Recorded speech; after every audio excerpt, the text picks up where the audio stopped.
Muy buenas noches, queridos hermanos y hermanas. Qué alegría volver a encontrarnos en nuestra reunión de iglesia en el hogar para continuar estudiando la primera carta del apóstol Pablo a su hijo Timoteo.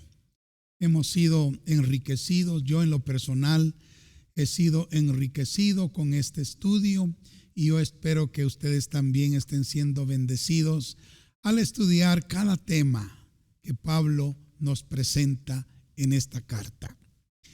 En esta noche pues vamos a orar un momentito para pedirle a Dios su sabiduría, su revelación, su unción para entrar en su palabra. Querido Padre, te damos gracias por esta nueva oportunidad que tenemos de compartir tu palabra, Señor, con todos nuestros queridos hermanos y hermanas que nos esperan, Señor, cada lunes y cada jueves para continuar con el estudio de Primera Timoteo. Te rogamos que nos des hoy la revelación, que nos des la sabiduría, que nos des la unción, que podamos entender tu palabra, que podamos saber explicar tu palabra y sobre todo que no nos desviemos, Señor, ni a derecha ni a izquierda de la verdad, sino que continuemos con la sana doctrina, con la verdad de Dios, con la verdad eterna, siendo instruidos y edificados. Ayúdame, Padre, pongo en tus manos mi vida y pongo en tus manos también la vida de cada uno de los hermanos y hermanas que en esta noche estamos reunidos, Señor. Gracias. En el nombre de Jesús. Amén y amén. Muy bien. Llegamos hoy al capítulo 4 de Primera Timoteo. Y el tema que hemos encontrado en este capítulo es la iglesia y su necesidad de perseverancia. Sí, importantísimo, hermano. La iglesia y su necesidad de perseverancia. Una de las cosas que Cristo dijo con énfasis para los últimos tiempos fue: mas el que persevere hasta el fin, este será salvo. Mateo 24:13. Ahora, estas palabras fueron dichas con mucha seriedad y son de mucha importancia, hermanos. Es más, fueron dichas en el contexto de los últimos días, cuando Jesús estaba explicando los acontecimientos que iban a suceder en los últimos días. Ahora, Pablo también escribe respecto a los postreros tiempos y él describe, hermanos, la inminente apostasía que tendrán los hombres en estos últimos días. Además le dice a Timoteo cómo debe comportarse en tales circunstancias, haciendo énfasis en la perseverancia. Perseverar en el Señor, perseverar en la verdad, perseverar haciendo la voluntad de Dios. Sí, muy bien. Veamos entonces los primeros 5 versículos del capítulo 4 de 1 Timoteo. Dice así: pero el Espíritu dice claramente que en los postreros tiempos algunos apostatarán de la fe, escuchando a espíritus engañadores y a doctrinas de demonios, por la hipocresía de mentirosos, que teniendo cauterizada la conciencia, prohibirán casarse y mandarán abstenerse de alimentos que Dios creó, para que con acción de gracias participasen de ellos los creyentes y los que han conocido la verdad. Porque todo lo que Dios creó es bueno, todo es bueno, y nada es de desecharse si se toma con acción de gracias. Porque por la palabra de Dios y por la oración es santificado. Vea qué interesantes palabras las que Pablo escribe aquí en este capítulo 4 de su primera carta a Timoteo. Ahora, desglosemos con la ayuda del Espíritu Santo este pasaje. En el versículo 1 dice, el Espíritu dice claramente que en los posteros tiempos algunos apostatarán de la fe, escuchando a espíritus engañadores y a doctrinas de demonios. Solo este versículo, hermanos, tiene una riqueza inmensurable realmente. Mire, pues, primero, aquí vemos al Espíritu Santo como fuente de revelación. Fuente de revelación. Dice, el Espíritu dice claramente. O sea, el Espíritu Santo nos anuncia que en los posteros días vendrá una gran apostasía. Entonces vemos al Espíritu Santo como una fuente de revelación. Nos está revelando lo que viene en los postreros días.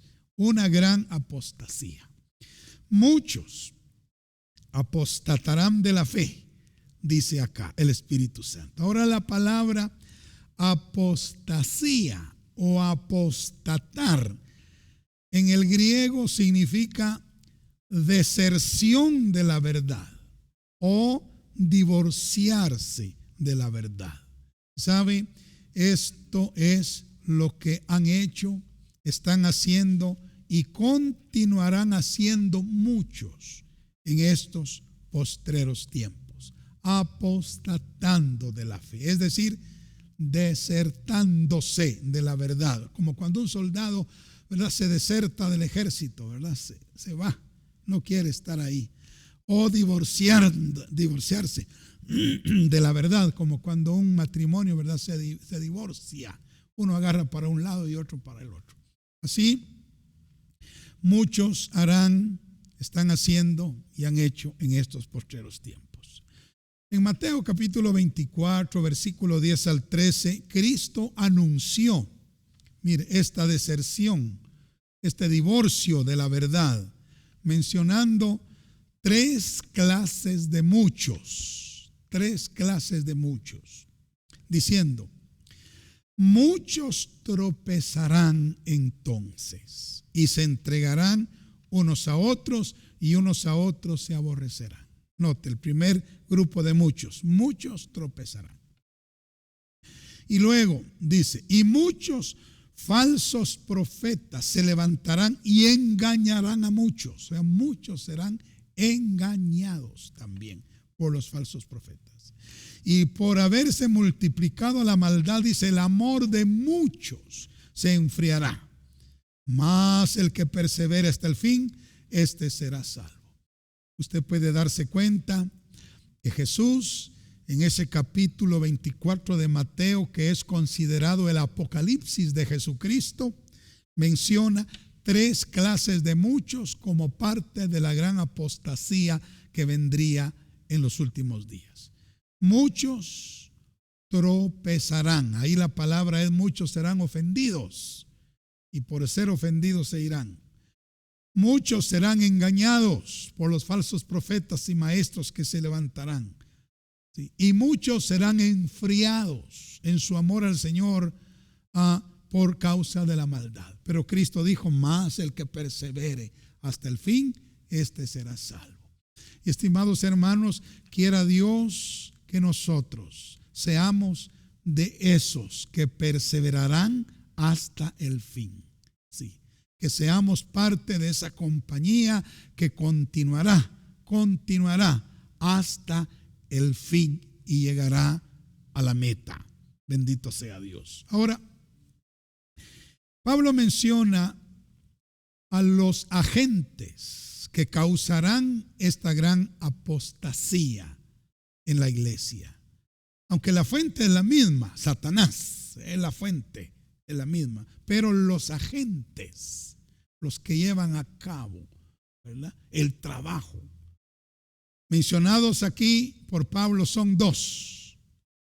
Primero, espíritus engañadores. Sí, espíritus engañadores, refiriéndose a los maestros del error.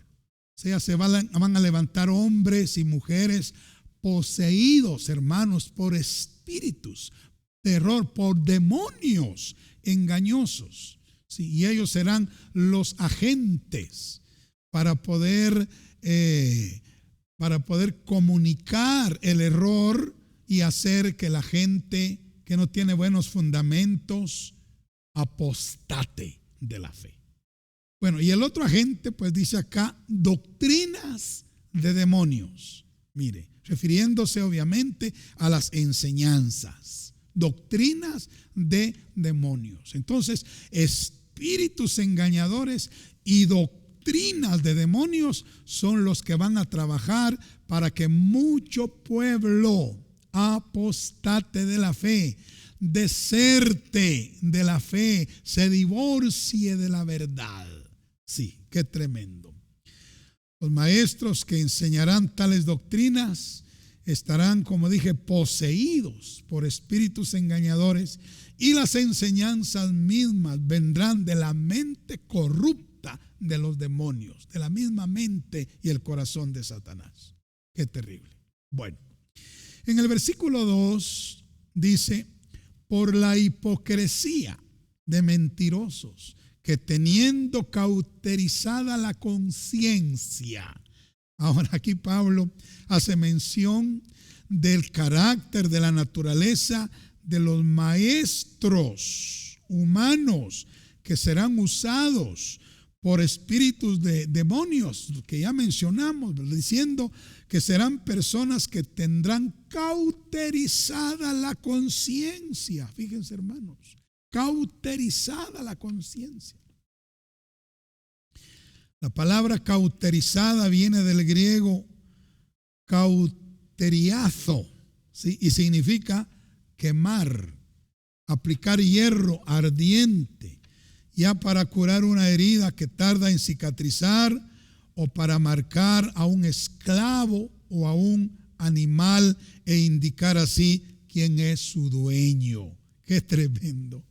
En este último caso, la marca en la conciencia de tales maestros indicaría que el dueño de sus almas y de sus corazones es el mismo diablo, Pero la metáfora cuadra mejor aquí con el sentido de hacer insensible la propia conciencia e impedir que reaccione correctamente, ¿verdad?, ante el vicio y ante el error por un lado, o ante la santidad y la justicia por el otro lado. Como bien ha comentado Hendriksen en su comentario, diciendo: han llegado a tal punto que la conciencia ya no les incomoda por más tiempo, hagan lo que hagan. De manera que estos falsos que van a aparecer tendrán cauterizada la conciencia, sí, encallada la conciencia, insensibles realmente, ¿verdad?, a las cosas de Dios, y también no los hará sentir mal ningún pecado que cometan. Estarán insensibles. Qué tremendo. Ahora Pablo menciona en el versículo 3, Pablo menciona las falsedades que estos mentirosos enseñarán. Mucho oído, hermanos, y mucho ojo a lo que estos falsos, estos mentirosos enseñarán. Dice aquí Pablo: prohibirán casarse y mandarán abstenerse de alimentos que Dios creó, para que con acción de gracias participasen de ellos los creyentes y los que hemos conocido la verdad. Ahora note entonces lo que Pablo dice acá. ¿Qué es lo que estos falsos enseñarán? Primero, prohibirán casarse. O sea, estarán en contra del matrimonio. En contra del matrimonio. Ahora, el gnosticismo que estaba proliferado en aquellos tiempos, sostenía que la materia era de suyo mala éticamente. Por lo tanto, lo perteneciente a la misma, como la procreación, es indigno de una persona espiritual. O sea, los gnósticos, ellos desde aquel entonces estaban en contra del matrimonio y consideraban la unión biológica de un hombre con una mujer como algo pecaminoso, Dos siglos más tarde surgió de la misma raíz el maniqueísmo, sí, con las mismas tendencias ascéticas falsas. El ascetismo que hasta el día de hoy se ha practicado en la Iglesia Católica Romana contiene resabios o residuos maniqueos, o sea, del maniqueísmo, que tiene como raíz el gnosticismo. Por lo que, aun cuando el matrimonio ha sido tenido por legítimo y hasta como un sacramento, el celibato se ha considerado como grado de mayor espiritualidad entre ellos y ha sido impuesto así a todos los aspirantes al sacerdocio y aún al diaconado y al subdiaconado. Esto es lo que Pablo considera doctrinas de demonios aquí en este escrito. Bueno, acerca de lo cual pues Pablo nos advierte. Ahora, notemos qué dice la Biblia respecto al matrimonio. ¿Es bueno el matrimonio? ¿Es correcto el matrimonio? Bueno, miremos lo que dice Hebreos capítulo 13, verso 4. Honroso sea en todos el matrimonio y el hecho sin mancilla. ¿Cómo cataloga Dios el matrimonio? Honroso sea en todos, no solo en una parte, en todos el matrimonio y el hecho sin mancilla.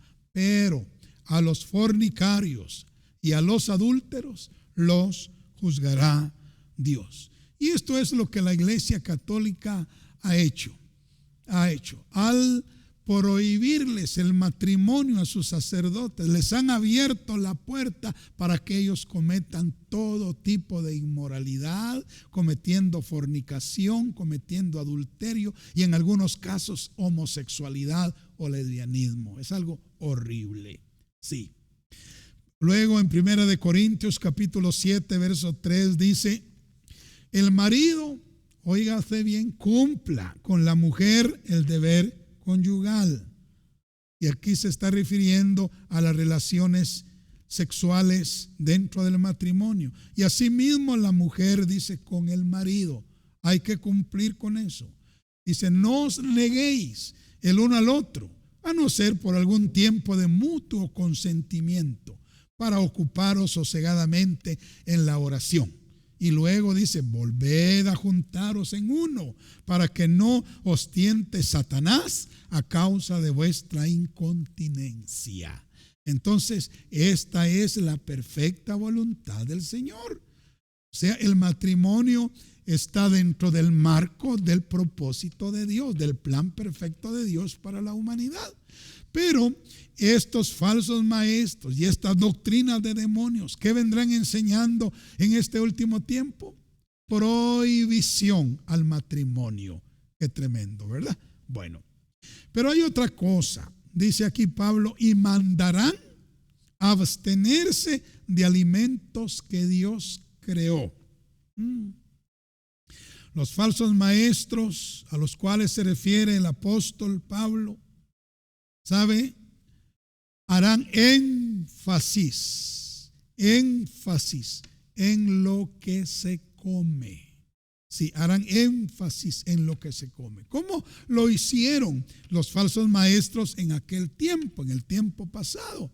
Ellos estaban mandando a que los cristianos se abstuvieran de ciertos alimentos. Esto parece ser que se refería a las dietas y prohibiciones del judaísmo. Sí, a aplicar las dietas del judaísmo. Comida kosher, ¿verdad, hermanos? Comida kosher. Sí, sabe, está bien los que quieran comer, pero por placer, por deleite, por gusto, pero no como una imposición religiosa, una imposición espiritual que haga depender la relación con Dios o la salvación del alma o el nivel espiritual de comer alimentos. No. Bueno, Pablo combate esto. En Colosenses, capítulo 2, versos 16 y 17, diciendo: por tanto, nadie os juzgue en comida o en bebida, o en cuanto a días de fiesta, luna nueva o días de reposo. Oiga, las normas, ritos, ceremonias, mandamientos, reglas del judaísmo. Dice, todo lo cual es sombra de lo que ha de venir. Sí, pero el cuerpo es de Cristo. O sea, usted sabe que un cuerpo proyecta una sombra, ¿verdad? Una sombra. Está parado acá y si el sol está a este lado, el cuerpo proyecta la sombra hacia este otro lado. Y si el sol está aquí, entonces el cuerpo proyecta la sombra hacia este otro lado. Pero usted sabe que la sombra no tiene vida. La sombra no tiene vida. Es más, no es exacta al cuerpo, exactamente igual al cuerpo. Ahí no se puede ver el color de los ojos, el color del cabello, el color de la piel, la estatura que mide. No se puede ver en la sombra, ¿verdad? No es exactamente al cuerpo. Y así eran todos esos ritos, mandamientos de la ley mosaica, de la ley judía, eran la sombra, pero el cuerpo es de Cristo.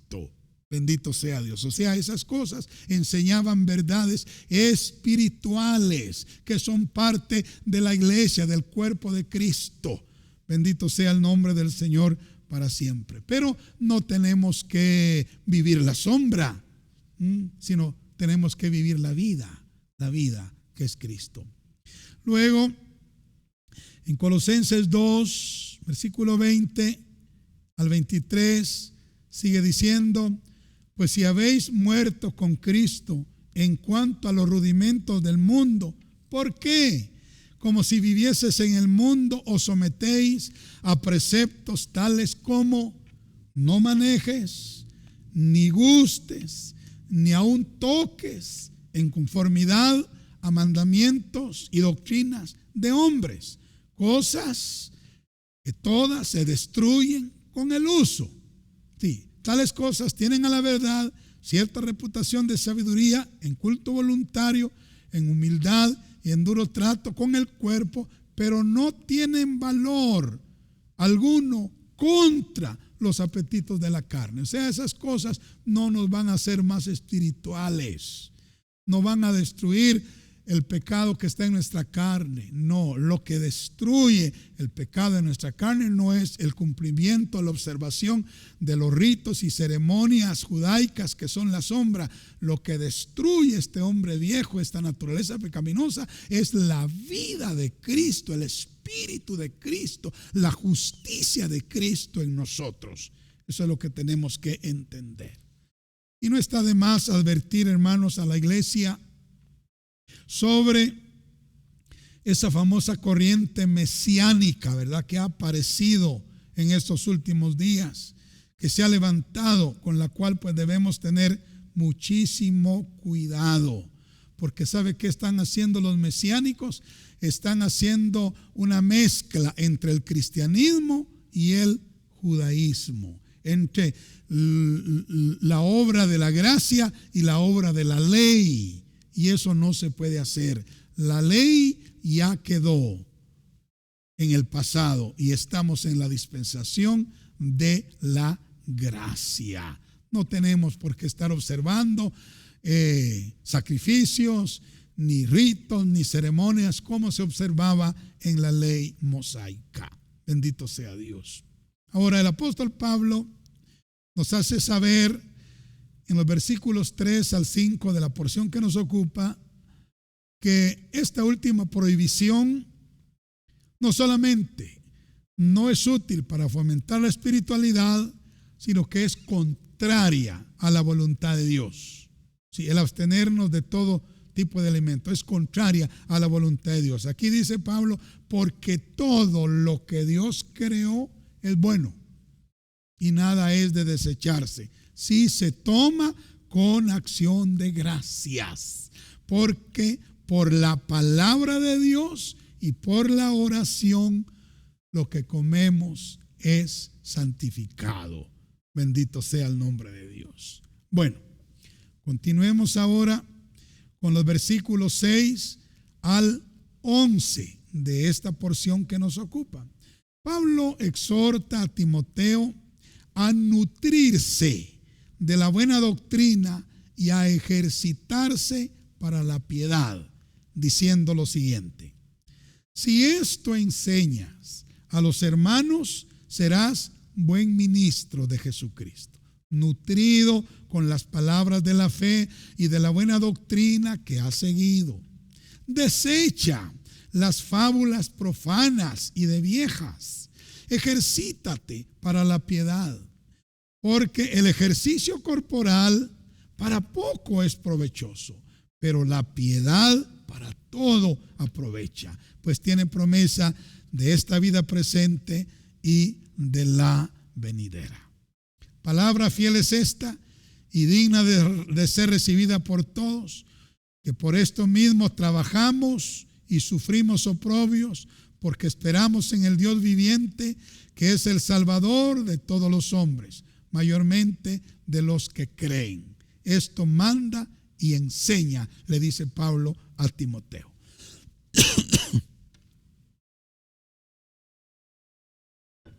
Bueno, con esta porción vamos a terminar, pero vamos a desglosarla. Varias cosas quiero señalar aquí. Primero, como ministro del Señor Jesucristo, Timoteo tenía la grave obligación de advertir a los hermanos acerca de los peligros que se cernían sobre las comunidades cristianas que estaban a su cargo. Y sabe, esa responsabilidad ha sido trasladada a nosotros en estos últimos días. Por eso es que hay una carga en nuestros corazones por enseñar la verdad, por enseñar la sana doctrina, porque los ministros somos responsables de encaminar a la iglesia por la senda de la verdad. Y aquí Pablo le hace sentir a Timoteo la responsabilidad de que como buen ministro él enseñe estas cosas a todas las iglesias, comunidades cristianas que estaban bajo su cargo. La palabra buen ministro en el griego es kalos, que también se traduce como un ministro excelente, excelente. Y como dice Hendriksen en su comentario, un kalos es el que con devoción amorosa hacia su tarea, hacia su pueblo y sobre todo hacia su Dios, advierte contra todas las desviaciones de la verdad y muestra cómo hay que habérselas con el error, cómo hay que enfrentar el error. Bueno, eso era lo que Pablo le encargó a Timoteo.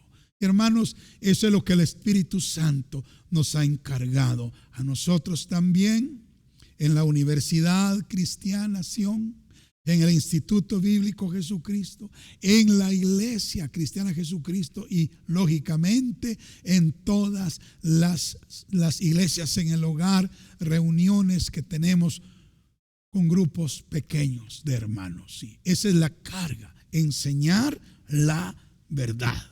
Gloria al Señor. Ahora, para poder hacer esto, el pastor Timoteo debía estar él primero bien nutrido de la buena doctrina, ¿verdad? Obviamente, para poder impartirla a los demás. Por una parte, dice Timoteo debía nutrirse de las palabras de fe y de buena doctrina. O sea, esto era lo que Pablo le había enseñado. Él debía llenarse de las enseñanzas del apóstol Pablo. Y sabe, eso es en la medida de nuestras posibilidades lo que hemos hecho aquí sus pastores. Nos hemos tratado de empapar, de nutrir de las palabras de fe y de buena doctrina, ¿verdad?, que nos han enseñado nuestros maestros, como lo hizo Pablo con Timoteo. Y por otra parte, Timoteo debía desechar con enojo las fábulas profanas y de viejas. Sí, la Biblia al día dice: rechaza las leyendas profanas y otros mitos semejantes. Sí, hay que rechazar eso. La versión Biblia latinoamericana dice: rechaza las leyendas vergonzosas, verdaderos cuentos de viejas, dice. La versión CST dice: rechaza las fábulas irreverentes y los cuentos de brujas, dice. Fíjese qué tremendo. Estas versiones entonces nos muestran que no se está tratando sencillamente de cuentos simpáticos ahí, sino de cosas serias que atentaban contra la sana doctrina cristiana. Y hermanos, eso es lo que todo ministro debe hacer: nutrirse de la verdad y rechazar todo lo que no está de acuerdo con la verdad. Y por cierto que en este tiempo mucha falsa doctrina, hermanos, de veras, mucha falsa doctrina está apareciendo. Les quiero advertir: cuidado con lo que oyen y miran en internet. Es que es una grosería, es una cosa aberrante lo que muchos están predicando y enseñando. Sí. Y mire, lo más triste es que tienen congregaciones de cientos de personas y las congregaciones les aplauden sus herejías. Ay, Dios mío, que Dios nos libre y nos proteja. Ahora, Pablo sigue diciendo aquí a Timoteo: ejercítate para la piedad. Ejercítate para la piedad, porque el ejercicio corporal para poco es provechoso, pero la piedad para todo aprovecha, pues tiene promesa de esta vida presente y de la venidera. Qué palabras más sabias las de Pablo. Veamos. Pablo hace una comparación entre la piedad y el ejercicio corporal. Y dice que el ejercicio corporal para poco es provechoso, mientras que la piedad para todo aprovecha.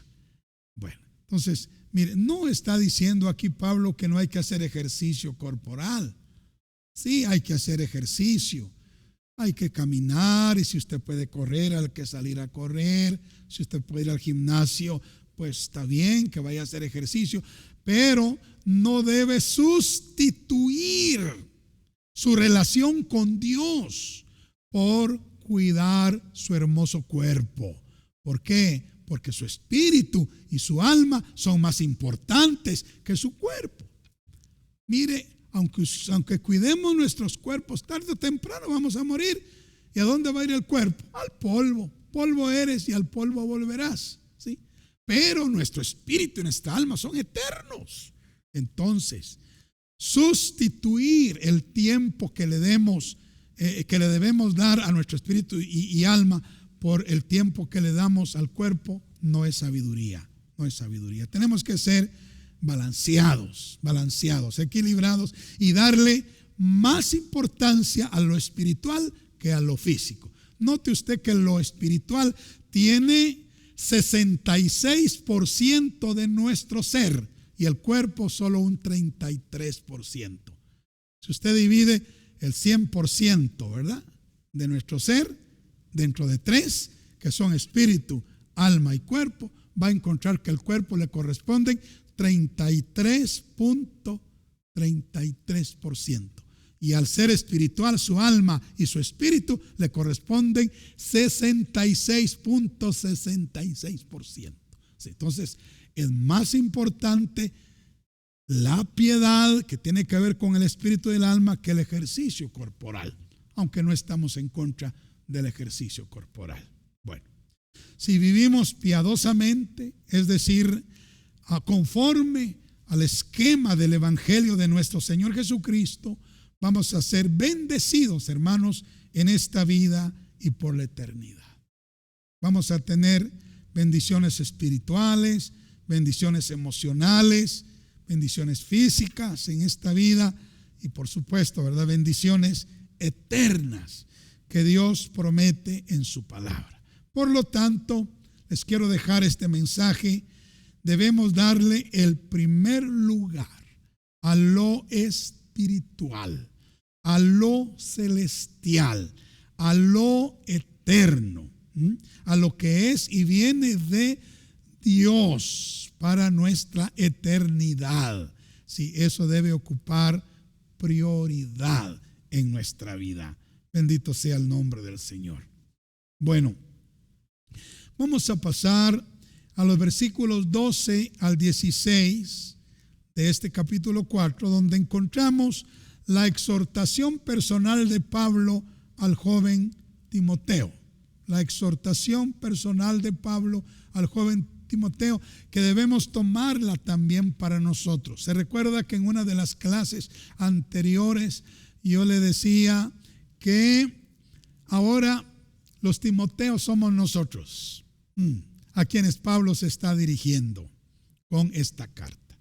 Dice aquí la Escritura: ninguno tenga en poco tu juventud, sino sé ejemplo de los creyentes en palabra, conducta, amor, espíritu, fe y pureza. Entre tanto que voy, ocúpate en la lectura, la exhortación y la enseñanza. No descuides el don que hay en ti, que te fue dado mediante profecía con la imposición de las manos del presbiterio. Ocúpate en estas cosas, permanece en ellas, para que tu aprovechamiento sea manifiesto a todos. Gloria a Dios.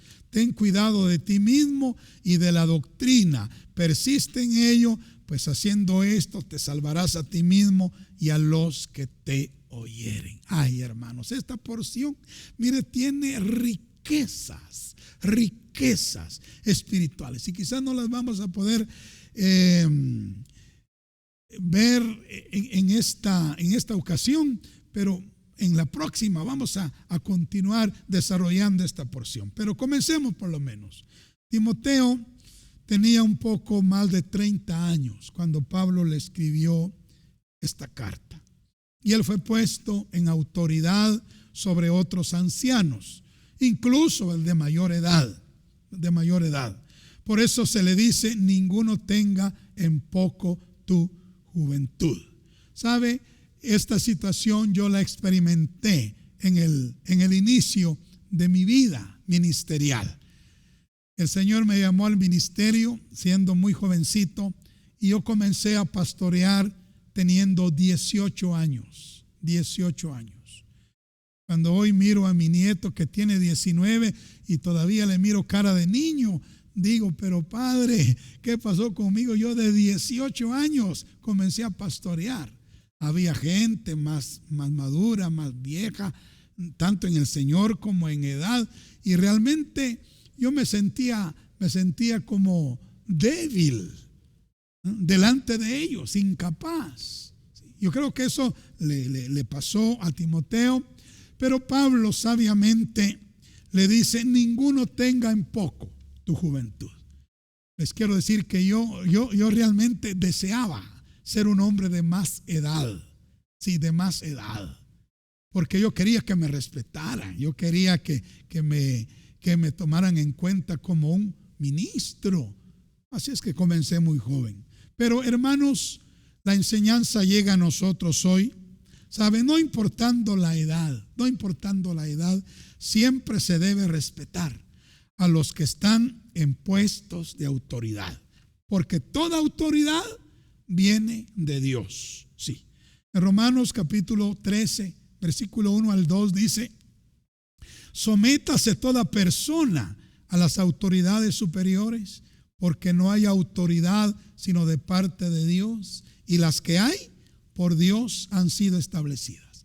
De modo que quien se opone a la autoridad, a lo establecido por Dios resiste, y los que resisten acarrean condenación para sí mismos. Qué tremendo, ¿verdad? Entonces, nosotros aprendamos a respetar la autoridad. La autoridad, principalmente la autoridad espiritual.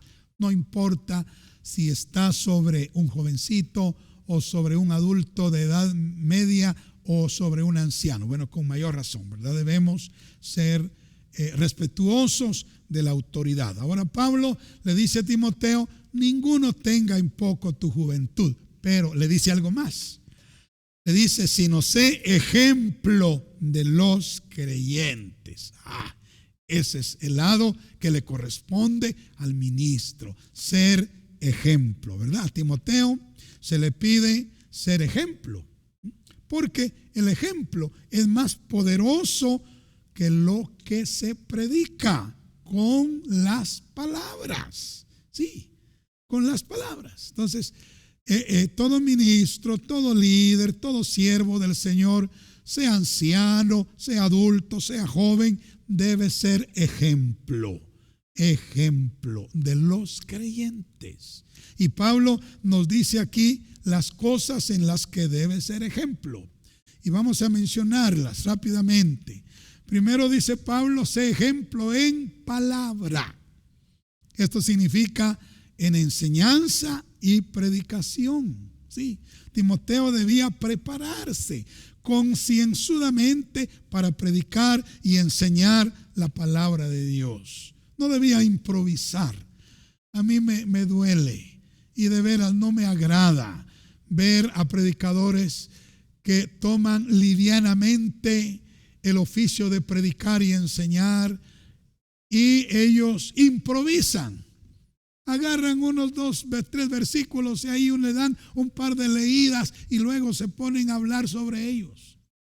Me da pena y me da tristeza. ¿Sabe? El ministro debe ser ejemplo, debe prepararse en la palabra. Sí, estudiar concienzudamente para predicar y enseñar. Esto lo repite Pablo en 2 Timoteo 2:15 diciendo, procura con diligencia presentarte a Dios aprobado, como obrero que no tiene de qué avergonzarse, que usa bien la palabra de verdad. Y aquí esa frase, usa bien, en el griego se lee, que divide correctamente la palabra de verdad.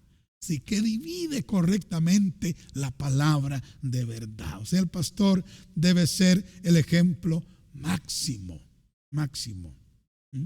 de preparación y no improvisación. Bueno, en palabra. Luego Pablo le dice que debe ser ejemplo en conducta. Eso tiene que ver con el estilo de vida, ¿verdad? Que Timoteo debía vivir. Timoteo debía ser un ministro intachable, un ministro irreprensible, un buen ministro de Dios. Su conducta debía estar de acuerdo con su mensaje, ¿verdad? Porque suele suceder muchas veces que la gente no oye las palabras del predicador porque su conducta habla más fuerte que sus palabras. Qué tremendo, ¿verdad? Entonces, debemos ser ejemplo en conducta. Hermano, nuestra conducta en el hogar, en la iglesia, en el mundo, ¿verdad? Con nuestra familia, con nuestros hermanos, con la gente inconversa, nuestra conducta debe ser ejemplar. Sí, debemos dar un buen testimonio. Mejor es el buen nombre, la buena fama que la plata, que el oro. Sí, es mejor tener un buen nombre, ¿verdad? Una buena conducta, que la gente nos mire caminando correctamente. Luego dice Pablo que también debe ser ejemplo en amor. Esto es, en amor a Dios, por sobre todas las cosas, ¿verdad? amor a los hermanos con el entrañable amor de Jesucristo y también amor por las almas perdidas, queriéndolos ganar para Cristo, para el reino de Dios. El ministro debe ser ejemplo en amor. Así se lo dijo Pablo al joven pastor Timoteo. Luego dice en espíritu. También Timoteo debía ser ejemplo en espíritu.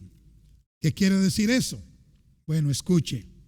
Esto tiene que ver con el entusiasmo y la emoción que debía manifestar al obedecer y al servir a Dios. O sea, con la actitud, pues un buen espíritu es una buena actitud, siempre siendo optimista, siempre siendo positivo, ¿verdad? ¿Se acuerda usted de aquellos 12 espías que Moisés envió de Cades Barnea a reconocer la tierra de Canaán? Dice la Biblia que 10 de esos 12 espías regresaron negativos a dar el reporte a Moisés y le dijeron: mira, las ciudades son hermosas, pero están amuralladas y los habitantes de ellas son gigantes, así es que no entremos porque nosotros al parecer somos como langostas delante de ellos y no vamos a hacer nada. Entonces, negativo. Pero 2 de ellos, ¿verdad? Josué y Caleb, dice la Biblia literalmente, ellos tenían otro espíritu, otra actitud en su corazón, y le dijeron a Moisés y al pueblo: sí, es cierto que así están las ciudades y los habitantes, pero si Dios se agradare de nosotros, Él nos los va a entregar en nuestras manos y nosotros nos los vamos a comer como pan, ¿verdad? O sea, vamos a triunfar. No, pero la gente le hizo más caso a los 10 negativos que a estos 2 positivos. Pero lo que quiero decirle es que estos 2 tenían otro espíritu. Eran de un espíritu positivo, optimista, ¿verdad? Optimista. Y ese es, digamos, el espíritu, la actitud que todo pastor, todo ministro debe tener y en lo cual debe ser ejemplo, según Pablo a Timoteo. Bueno, la otra cosa en la que Timoteo debía ser ejemplo era en fe. La palabra que se usa acá es pistis y no se refiere a la fe de creer, sino se refiere a la fidelidad. La palabra pistis significa fidelidad o lealtad. Y Timoteo debía ser ejemplo en fidelidad a Dios y en lealtad.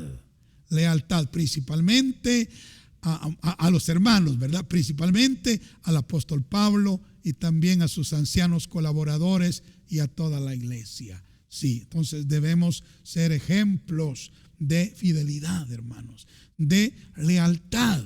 Fidelidad a Dios, ¿verdad? Y también fidelidad a nuestros líderes, fidelidad a nuestros hermanos, fidelidad a nuestros cónyuges, fidelidad de los unos para con los otros. Esa es una característica de Pablo, que Pablo le enseña a Timoteo. Y finalmente, Pablo le dice que Timoteo sea ejemplo en pureza. Pureza, sí, pureza de mente, pureza de corazón, pureza de cuerpo. O sea, no solo pureza sexual, sino pureza en todo el sentido de la palabra y en todas las áreas, ¿verdad? Principalmente pureza en los motivos del corazón.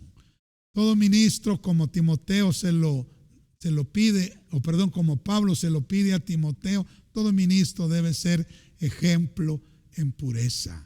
Hermanos, nuestra mente debe ser pura, nuestro corazón puro, nuestro cuerpo debe ser puro, los motivos de nuestro corazón deben ser puros, las intenciones de nuestro corazón deben ser puras, nuestras palabras, nuestras expresiones deben ser puras, deben ser limpias, nuestras acciones deben llevar el matiz de la pureza siempre como ministros del Evangelio. Muy bien, entonces Pablo le pide a Timoteo que sea ejemplo en palabra, en conducta, en amor, en espíritu, en fe y en pureza. Y acuérdese que Timoteo es el prototipo para nosotros. Sí, él es como un modelo del ministro ideal que Dios quiere que seamos. Y usted puede pensar, pero yo no tengo un ministerio.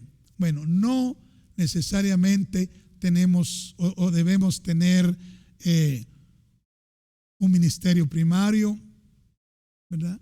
Podemos tener un oficio de apoyo como anciano, diácono, o podemos sencillamente tener algún liderazgo en la iglesia, pero todos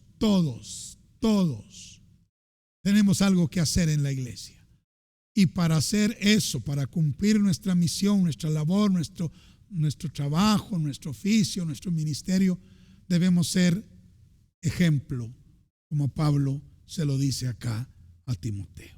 Bueno, que Dios nos bendiga, hermanos. Vamos a quedarnos aquí. En la próxima vamos a continuar hablando sobre la primera carta de Pablo a Timoteo. Solo déjeme decirle algo más. Ahorita estoy pensando en esto. Pablo exhorta a Timoteo a que se dedique de manera especial, óigame, a la lectura, a la exhortación y a la enseñanza. Un consejo muy sabio. Y es el consejo que yo les transmito a ustedes también. Hermanos, dediquémonos a la lectura, principalmente de la palabra de Dios y luego de todos los auxiliares que podamos obtener. También dediquémonos a la exhortación. Y esto no significa regañar, no. Dediquémonos a animar a los hermanos para que sigan adelante. Y dediquémonos a la enseñanza, ¿sí? A la enseñanza. Compartamos con otros lo que nosotros estamos recibiendo, ¿verdad? Compartámoslo con nuestras palabras, pero sobre todo, hermanos, compartámoslo con nuestro testimonio, ¿verdad? Con nuestro testimonio. Enseñemos. Y luego Pablo le recomienda a Timoteo no descuidar el don que hay en él, que le fue dado por profecía mediante la imposición de manos del presbiterio. Usted ha recibido algún don de Dios, usted tiene, porque usted es miembro del cuerpo de Cristo, tiene una función en el cuerpo de Cristo, tiene una labor que hacer. Ahora, el consejo es: no descuidemos el don que Dios nos ha dado. No lo descuidemos, hermanos. No dejemos que se marchite, que se muera, que desaparezca. No. En aquello que usted siente que Dios lo usa, lo ha llamado a hacer, hermano, no descuide ese don. Siga cultivando ese don y sirviéndole al Señor en aquello a lo que el Señor lo ha llamado. Debe ocuparse en ello. Bendito sea el nombre del Señor. Bueno, que Dios le bendiga y pues vamos a orar y le damos gracias a nuestro Señor en esta hora. Oremos. Padre nuestro que estás en los cielos, te damos gracias por tu palabra y te pedimos, oh Señor, que nos ayudes a perseverar en aquello a lo que tú nos has llamado. Perseverar en comunión contigo, perseverar en la doctrina correcta, perseverar en el servicio, perseverar, Señor, en tus caminos, Padre.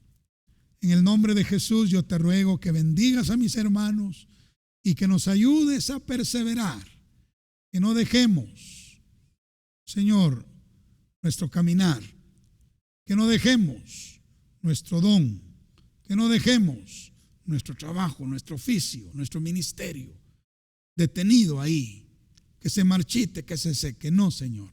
Ayúdanos a perseverar hasta el fin, haciendo tu voluntad y sirviéndote de todo corazón en tu bendita obra. En el nombre de Jesús. Amén. Que Dios los bendiga entonces, hermanos, y repasemos estos estudios y apliquémoslo a nuestra vida, ¿verdad? Que Dios los bendiga y hasta la próxima, primero Dios.